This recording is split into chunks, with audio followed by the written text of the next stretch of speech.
오늘 함께 교독한 하나님의 말씀, 예배의 자리의 설화 세 번째 시간으로 말씀의 은혜를 함께 나누고자 합니다. 내 백성으로 하여금 내게 예배하게 하라. 이러한 하나님의 명령이 없다 할지라도 하나님의 백성들이 하나님을 예배하는 것은 너무나도 당연한 일입니다.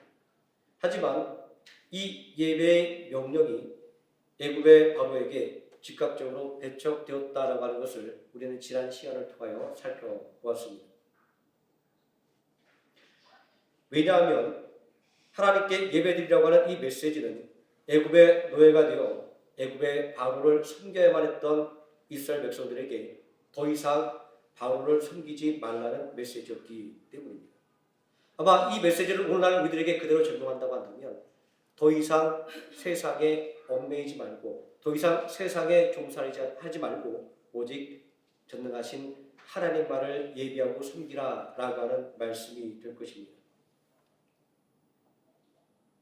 성도의 당연한 의무이며 권리인 이 예배에 예배를 드리게 하라고 하는 하나님의 강력한 명령이 부과되어 있는 것은 이 예배는 바로가 거절했던 것처럼 강력한 영적인 저항과 공격에 직면한 것이기 때문입니다. 오늘날 우리도 이러저러한 예배의 어려움들을 경험하지 않습니까? 예배 자리에 서지 못하게 만드는 여러 가지 장애들이 너무나도 많습니다. 바벨론의 포로에서 돌아온 이스라엘 백성들이 직면했던 문제도 바로 이 예배의 문제였습니다. 이스라엘 백성들은 포로로 끌려간 바벨론 땅에서도 회당을 세우고 안식일을 지키며 예배를 드렸던 믿음의 사람들이었습니다.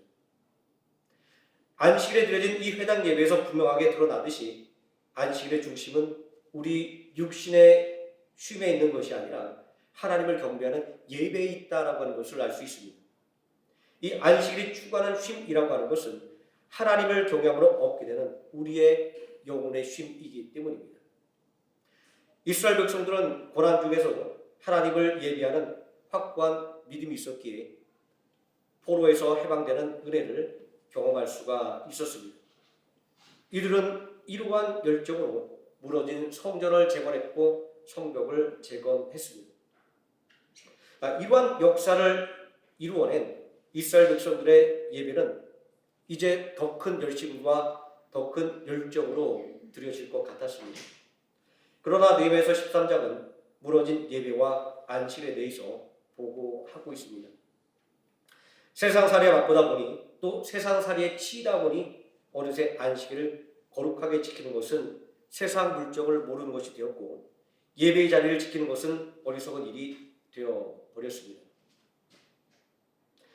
이스라엘 백성들은 어느새 안식일을 거룩하게 지키는 것보다 자기 자신을 위해서 일하는 것이 삶을 더 풍요롭게 만드는 일이라고 여겼습니다.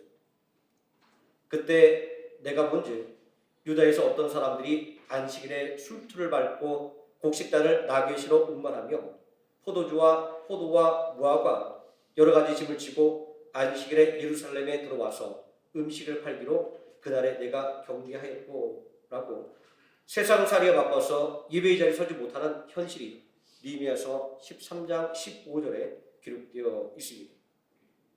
이 말씀은 오늘의 복잡하고 그리고 어려운 현실에 비춰보면 구시대적인 발상이다라고 폄하될 수도 있습니다. 하지만 우리가 지나간 세계를 생각해 본다고 한다면 아마 우리 권사님, 집사님들 젊었던 시절에 생각이 날 겁니다.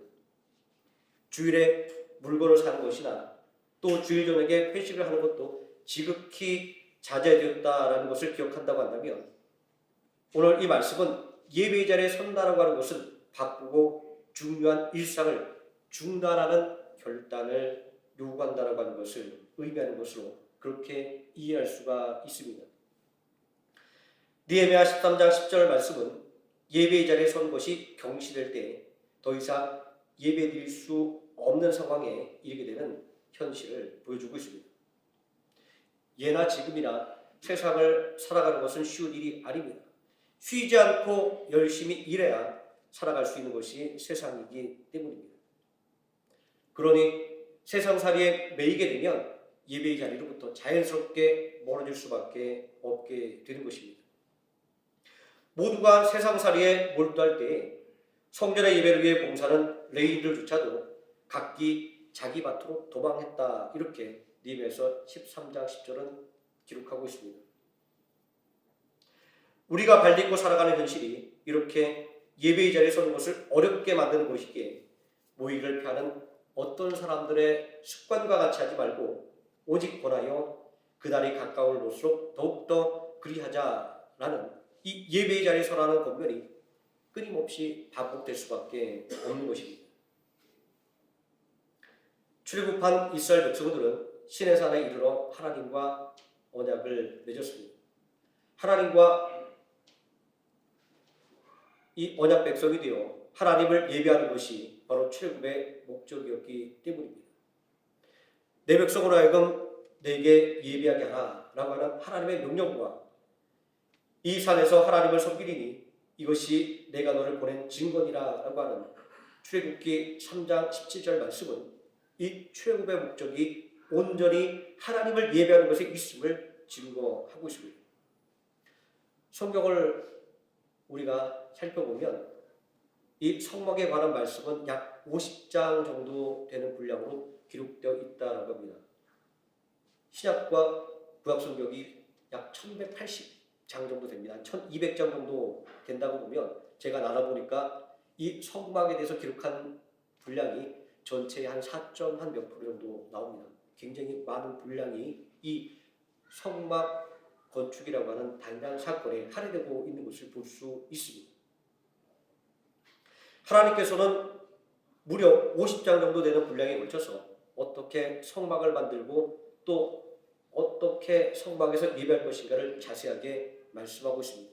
이렇게 한 사건에 대해서 이렇게 방대하게 이야기하는 것은 찾아볼 수 없습니다.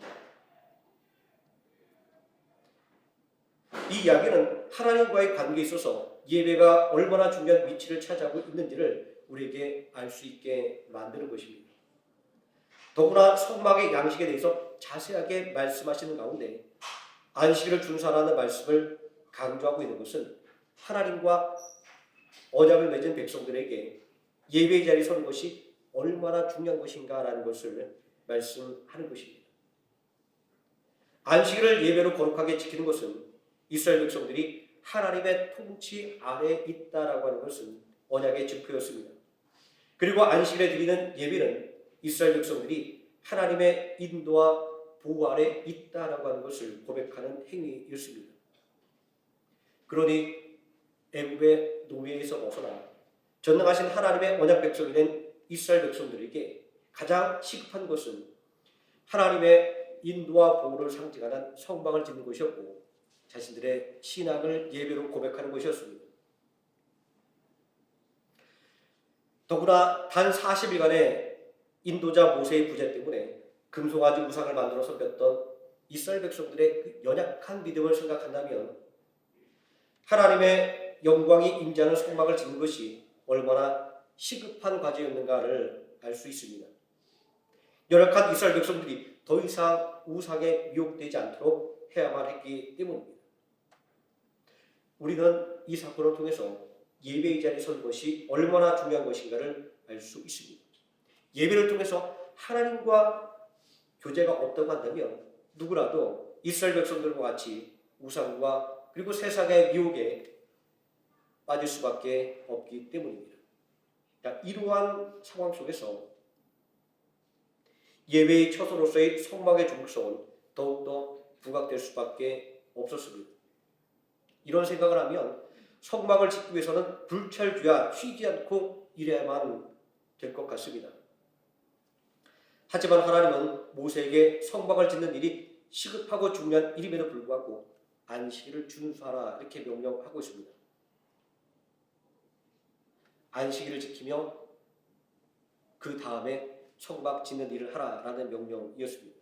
14절 말씀에 너희는 안식일을 지킬지니 이는 너희에게 거룩한 날이 됨이라. 그 날을 더럽히는 자는 모두 죽일지며 그 날에 일하는 자는 모두 그 백성 중에서 생명이 끊어질 것이라. 무시무시한 명령이 아닐 수가 없습니다. 민수기 15장 30절 이하의 말씀에는 안식일에 나무를 하다가 죽임을 당한 사람의 일을 보고하고 있습니다. 생각해보면 하나님이 너무한 것 같습니다. 더 큰 죄를 지은 사람들도 잘만 살아가는데 생계를 위해서 나무를 한 것이 무슨 죽을 죄라고 하는 그런 생각이 들기 때문입니다. 이러한 말씀은 불신자들이 기독교를 공격하는 빌미가 되기도 하는 말씀입니다. 그런데 이 안식일을 어기면 죽임을 당한다는 말씀과 안식일을 어김으로 인해 심판당한 사람의 이야기를 기록한 이유는 무엇일까요? 우리는 오늘이라고 하는 시대상 속에서 이 안식일의 준수의 명령과 그에 따른 심판의 의미를 생각해 보아야만 됩니다. 안식일을 예배로 거룩하게 지키는 것은 하나님의 백성임을 드러내는 표지입니다. 우리가 주일을 구별하여 예배드리러 나오는 것은 세상의 모든 사람들에게 나는 하나님을 믿는 사람이라고 하는 것, 나는 그리스도인이라고 하는 것을 고백하는 행위입니다. 또 안식일을 예배로 준수하는 것은 이스라엘 백성들이 하나님이 구별한 거룩한 백성임을 보여주는 것입니다. 자, 이러한 안식일의 의미에서 죽음이라고 하는 심판은 육체적인 죽음을 의미하는 것이 아니라 하나님의 백성이라는 공동체에서 쫓겨나는 나는 것으로 그렇게 이해할 수가 있습니다. 척박한 땅 광야를 생각해 보면 이 공동체에서 쫓겨난다고 하는 것은 결국은 죽음을 맞이할 수밖에 없게 되는 것이기 때문입니다. 우리는 과거 이런 이야기를 심심찮게 들었습니다. 예수 믿는다고 호적에서 파낸다거나 교회 다닌다고 집안에서 쫓아낸다는 것과 같은 의미입니다. 선악과를 먹는 날에는 죽게 된다는 행위 언약을 어긴 아담과 하와가 에덴 동산에서 추방당한 것이 바로 그 증거입니다.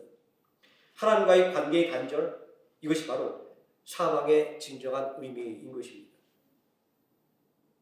이러한 안식일의 의미 속에서 안식일을 준수하지 않으면 심판을 받는다고 하는 말씀은 성막 건축에 있어서 가장 중요한 행동 원칙임을 알 수 있습니다. 또 오늘 살아가는 그리스도인들에게 있어서 가장 중요한 행동의 원칙이 무엇인가를 또한 알 수 있습니다. 이 말씀은 성막의 건축은 안식일을 지키며 다시 말해서 하나님을 예배하는 예배의 자리를 지키면서 수행하라고 하는 것입니다. 성막을 완성하는 것이 시급하고 중요한 일임에도 불구하고 성막을 빨리 만들기 위해서 안식일을 포기해서는 안 되고 오히려 더 잘 지켜야 한다라는 것입니다. 하나님의 일이라 할지라도 하나님의 말씀을 어기면서 하면 안 된다는 말입니다. 안식일의 준수의 명령은 하나님의 일을 핑계로 하나님의 계명을 어기면서 자신의 이익을 도모하는 사람들에게 경고가 되는 말씀이기도 합니다.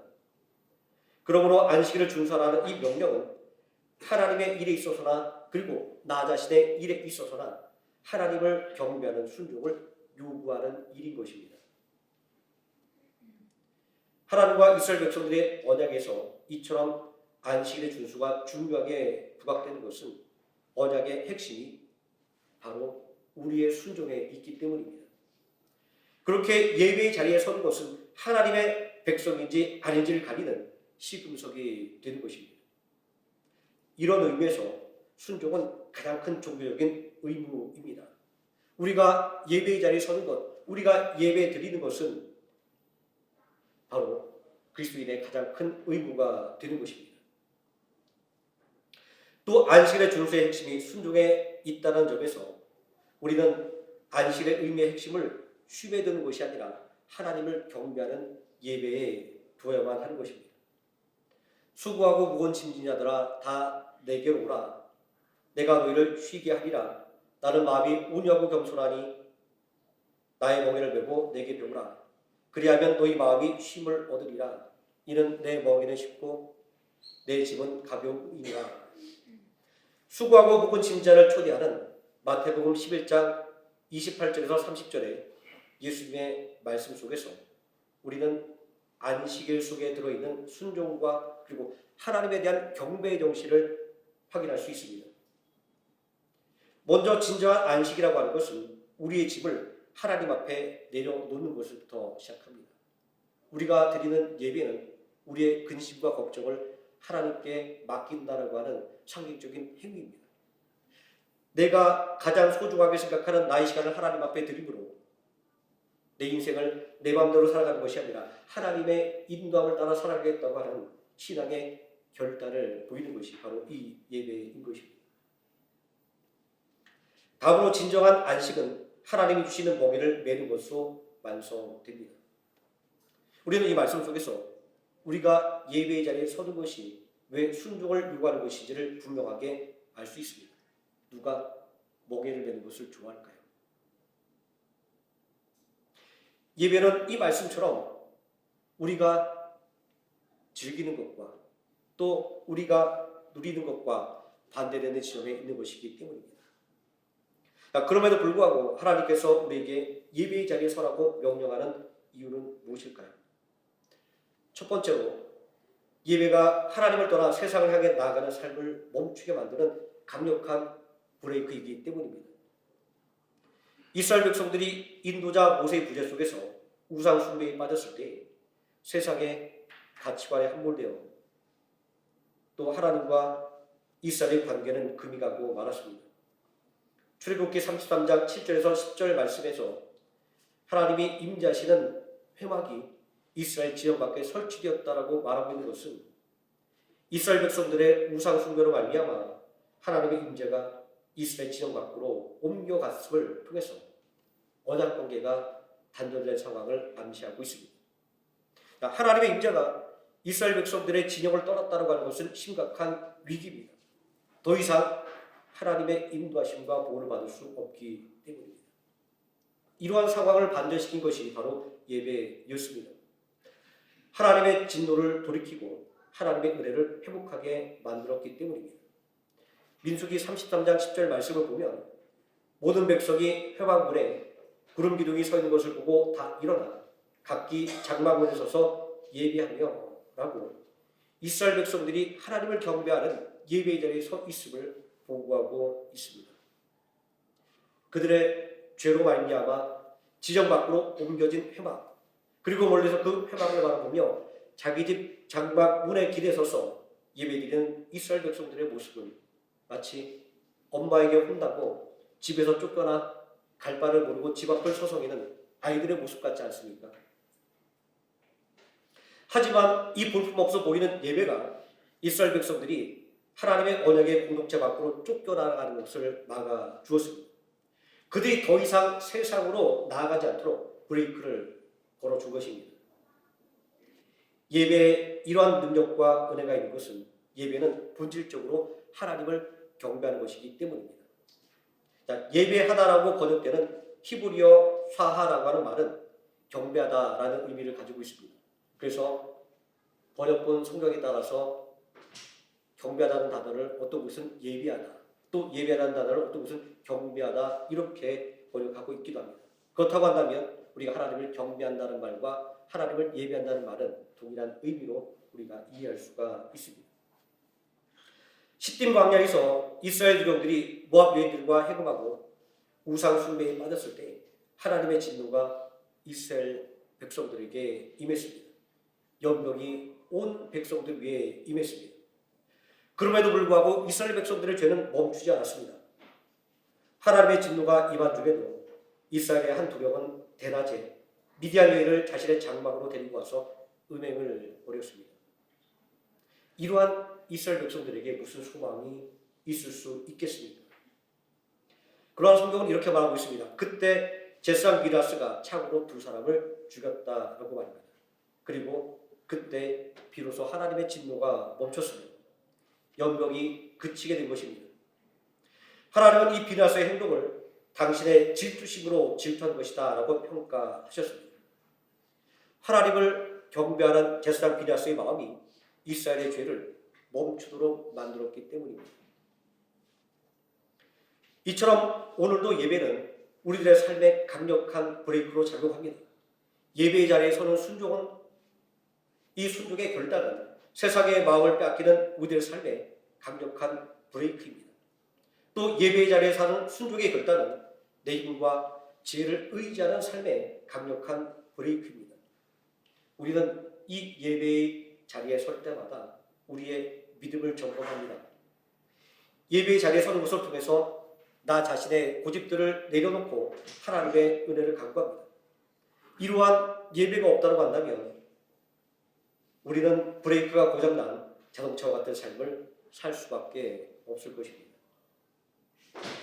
둘째로, 하나님께서 우리에게 예배의 자리에 서라고 명령하는 이유는 무엇일까요? 그것은 예배가 우리들의 삶에 새 힘을 불어넣기 때문입니다. 자동차의 가속 페달을 밟으면 차가 더 빠르게 움직이는 것처럼, 그리고 더 강력한 힘을 내는 것처럼 예배는 우리들의 삶에 힘을 불어넣습니다. 민수기에 묘사된 이스라엘 진영의 모습을 한번 말씀드리겠습니다. 하나님의 성막을 중심으로 동서남북으로 이스라엘 백성들이 장막을 치고 성막과 함께 머물렀습니다. 그들이 길을 나설 때는 성막을 중심으로 동서남북으로 진영을 갖추고 그들은 앞으로 나아갔습니다. 더 이상 우압지졸의 모습이 아니라 꽉 짜여진 강력한 진영의 모습을 갖춘 이 이스라엘 백성들의 모습을 보십시오.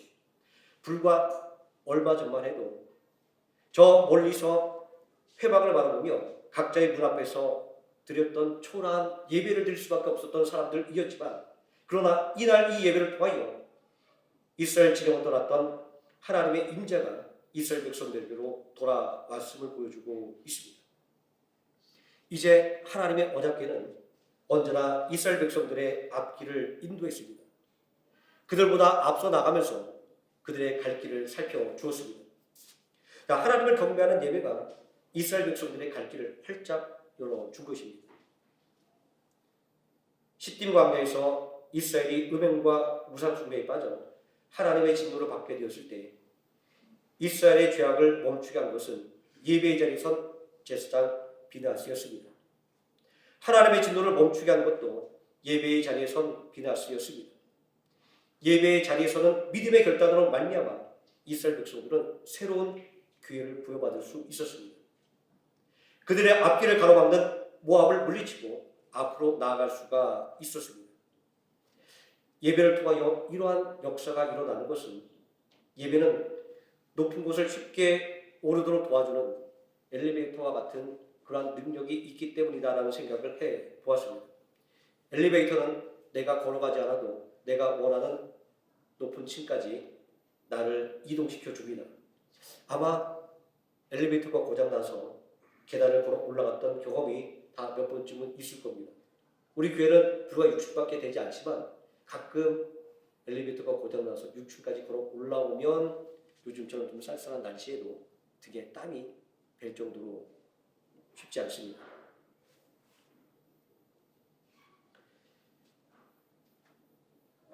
우리가 엘리베이터를 기다려보면 참 답답할 때가 있습니다. 차라리 걸어오는 게 더 빠르지 않을까라고 생각이 들 때도 있습니다. 하지만 엘리베이터가 금방 도착하지 않는다고 계단으로 올라가지는 않습니다. 아마 목적하는 층수가 높다고 한다면 더욱더 그럴 것입니다. 왜냐하면 답답해도 기다리는 편이 더 빠르고 더 편리하기 때문입니다. 예배가 바로 이와 같습니다. 예배를 드리면 나의 일이 멈춰지는 것 같지만 그렇지 않습니다. 예배를 드리면 나의 귀한 시간이 낭비되는 것 같지만 그렇지 않습니다. 엘리베이터가 나를 옮겨주는 것처럼 하나님께서 나의 일에 함께 하시기에 결코 나의 시간은 멈춰지지 않는 것이고 나의 시간은 허비되지 않는 것입니다. 광야의 이스라엘 백성들이 그러했습니다. 그들은 예배의 자리에 서는 것을 통해서 험한 광야에서 보호를 받았고 갈 바를 알지 못하는 땅에서 인도함을 받았습니다. 이 예배가 언제나 세상으로 향하는 발걸음을 막아주었기 때문입니다. 척박한 광야의 현실은 언제나 이스라엘 백성들로 하여금 애굽으로 돌아가자라는 구호를 외치게 만들었지만 그럴 때마다 예배는 언제나 하나님의 은혜를 간구하고 누리게 만들었습니다. 이스라엘 백성들은 예배를 통해서 하나님의 인과 보호라는 은혜가 자신들에게 있음을 깨달을 수 있었기 때문이었습니다. 이스라엘 백성들은 예배를 통해서 비록 예배는 나의 일상을 멈추는 것이지만 그것이 남에게 뒤처지는 일이 아니라는 것을 깨달았습니다. 예배를 통해서 하나님께서 나의 가는 길을 인도해 주신다는 하는 것을 절실하게 경험했기 때문입니다. 오늘도 우리는 예배의 자리에 서는 결단을 통해서 하나님의 은혜를 체험한 성도들의 간증을 많이 듣지 않습니까? 저는 이 말씀을 준비하면서 어렸을 때 예배 시간에 들었던 목사님의 간증 일화가 생각이 났습니다. 6.25 전쟁 때의 이야기라고 합니다. 사과를 재배하는 과수를 운영하는 장로님 이야기였습니다. 갑자기 날씨가 추워져서 서리가 내릴 것 같아서 급하게 사과를 따야만 하는데 그날이 마침 주일이었다고 합니다. 사과든 농작물이든 서리를 맞으면 그 상품의 가치는 급격하게 하락합니다. 자, 서리를 맞으면 한 해 농사를 망치는 것인데 장로님은 갈등을 했다고 합니다. 그런데 마음속으로 내가 명색이 장로인데 주일을 지켜야지 하고 사과를 따지 않고 주일 예배를 드렸다고 합니다. 다음날 보니까 다른 과수원들은 다 사과를 땄는데 장로님의 과수원만 서리를 잔뜩 맞은 사과가 달려 있었습니다. 그 모습을 바라보고 장로님이 낙심하고 있는데 갑자기 인민군들이 마을에 들이닥쳐서 동네 사람들이 따놓은 사과를 모두 다 징발해 갔다고 합니다. 얼마 지나지 않으면 명절이 다가와 제사에 쓸 사과가 필요한데 남아있는 사과라고는 장로님의 과수원에 있는 서리 맞은 사과밖에 없었다고 합니다. 장로님은 서리 맞은 사과를 좋은 값에 팔아서 많은 이익을 남겼다고 하는 이야기였습니다. 하나님은 이처럼 예배의 자리에서는 결단에 복을 주시는 분입니다. 그리고 하나님을 경배하는 믿음에 반드시 응답하시는 분인 것입니다. 그래서 다윗은 시편 95편 7절에서 너희가 오늘 그의 음성을 듣거든 너희는 무리바에서와 같이 또 광야의 마사에서 지냈던 날과 같이 너희 마음을 완악하게 하지 말지어다라고 예배의 자리에 서지 못하게 하는 완고한 마음을 경고하고 있습니다. 또 출애굽기 17장 7절에서 모세는 그곳 이름을 마사 또는 무리바라 불렀으니 이는 이스라엘 자손이 다투었으며 또는 그들이 여호와를 시험하여 이르기를 여호와께서 우리 중에 계신가 안 계신가 했습니다라 라고 하나님을 경배하는 예배의 자리에 서지 못하는 그 원인이 이스라엘 백성들의 불신에 있었다라고 보고하고 있습니다. 오늘 우리가 예배의 자리에 서는 것이 그렇게 어려운 일이라고 말할 수밖에 없는 이유가 바로 이 두 절의 말씀 속에 들어 있습니다. 우리를 예배의 자리로 나가지 못하게 만드는 이러한 문제들이 우리 앞에 산재해 있습니다. 우리로 하나님의 은혜를 받지 못하도록 방해하는 이 문제들이 우리 앞에 지천으로 널려 있습니다. 그러므로 우리는 예배로 부르시는 하나님의 음성을 들을 때 우리의 모든 것들을 포기할 수 있는, 우리의 모든 것들을 내려놓을 수 있는 순종의 결단이 필요한 것입니다. 오늘 우리는 우리를 예배로 부르시는 하나님의 음성에 순종하여 이 자리에 섰습니다. 하나님께서 우리 이 귀한 시간을 절대로 허투루 만들지 않을 것입니다. 하나님께서는 이 자리에 모여서 하나님 앞에 신앙을 고백하는 우리들의 이 굳건한 믿음에 우리가 바라고 원하는 것보다 더 많은 것으로 그리고 우리가 미처 알지 못하고 간구하지 못한 것까지라도 다 아시고 그 모든 것들을 온전히 이루어가는 은혜를 누릴 수 있도록 우리에게 복을 주실 것입니다. 기도하시겠습니다. 전능하신 아버지 하나님, 예배의 자리에 서라고 하는 하나님의 명령을 다시 한번 생각합니다. 하나님께서 우리에게 복 주시기를 원하여 우리를 부르시나 우리로 하여금 그 자리에 서지 못하게 만드는 많은 장애물들이 있습니다. 아버지 하나님, 그 많은 장애물들을 우리가 물리치고 은혜의 자리 그리고 하나님께서 복 주시는 자리에 설 수 있게 해주심을 감사드립니다. 아버지 하나님, 더욱더 하나님 앞에 은혜를 간구하는 우리가 되게 하여 주시고 또 하나님의 은혜를 사모하여 더욱더 예배의 자리에 서기를 노력하는 우리 믿음의 성도들 되어 진정으로 하나님 보시기에 자랑스러운 아들과 딸이 되게 하여 주시고 진정으로 하나님의 능력을 하나님을 알지 못하는 모든 사람들에게 증거하는 능력 있는 하나님의 자녀가 되게 하여 주시기를 원합니다. 예수님의 이름으로 기도드립니다. 아멘.